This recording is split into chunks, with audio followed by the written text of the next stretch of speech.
we were moving the region to peace. By standing closely with Israel and standing strongly against Iran and Hamas, President Trump was pursuing a policy that was embraced, not challenged, but embraced by moderate Arab countries. He also confirmed Israel's status as a regional superpower and a critical strategic partner in the region. It caused moderate Arab nations to want to partner with Israel. Now, when the Biden administration came in, the table was set to expand the Abraham Accords.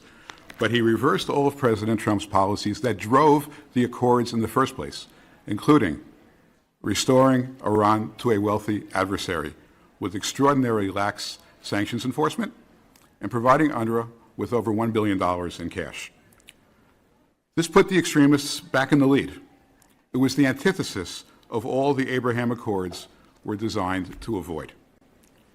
In addition, when the Biden administration took up the Accords, it added a condition that was not present in any of the other successful deals, a requirement of a Palestinian state. Such a condition was a guarantee of failure then, and it continues to guarantee failure today. Israel properly will not agree to it. The experiment has already been tried and failed in Gaza, and even Palestinians don't want this result either. Frankly, the United States should have no role in putting its imprimatur on a corrupt Palestinian state, which will have no recognition of human rights, and it undoubtedly will fail, but not before wreaking havoc in the region and bringing Israel existential risk. Ambassador Shapiro says in his testimony that America's war against Iran is, quote, a strategic blunder on many counts.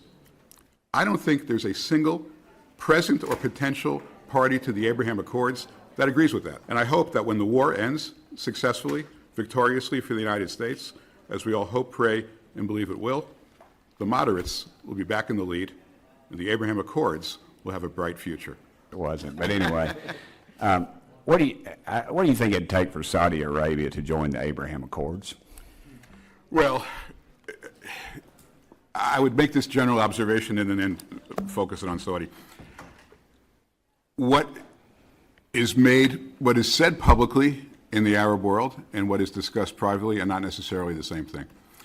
And a lot of positions are taken by the Saudis, other countries as well, that in private discussions are not necessarily the case. None of these countries are democracies. None of them have the kind of transparency that you would have in Israel, you would have in the United States. Every one of the Abraham Accords, if you think about it, is a triangle with the United States at the apex of the triangle, Israel, and an Arab country at the base. And every one of them is seeking the same goal, but usually for different reasons in different terms. So it depends. It depends what they want, what they need, what their perceptions are. On this point that was raised about a nuclear deal with Saudi Arabia without the Abraham Accords being rolled in, without, I assume someone would mention the fact that there aren't the kind of typical guardrails that exist in other. I don't know if that's the way this will end. What this will be, there's a lot of stagecraft. There's a lot of negotiations about how this will be surfaced to the public. And so I would say it's a function of very close-knit discussions. Look, the Abraham Accords we talked about it for a year and a half. Nobody knew about it. We announced it on August 15th. It was a shock to the whole world. But I would say this to fit. I would say on the issue of Saudi Arabia, their primary concern is their own national security. They're in a very tough neighborhood.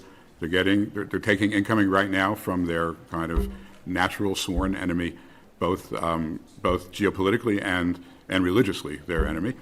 And that's what they're going to be concerned about. That's what they want. And there are ways to solve that problem. They tend not to be discussed publicly. But I do believe it's doable.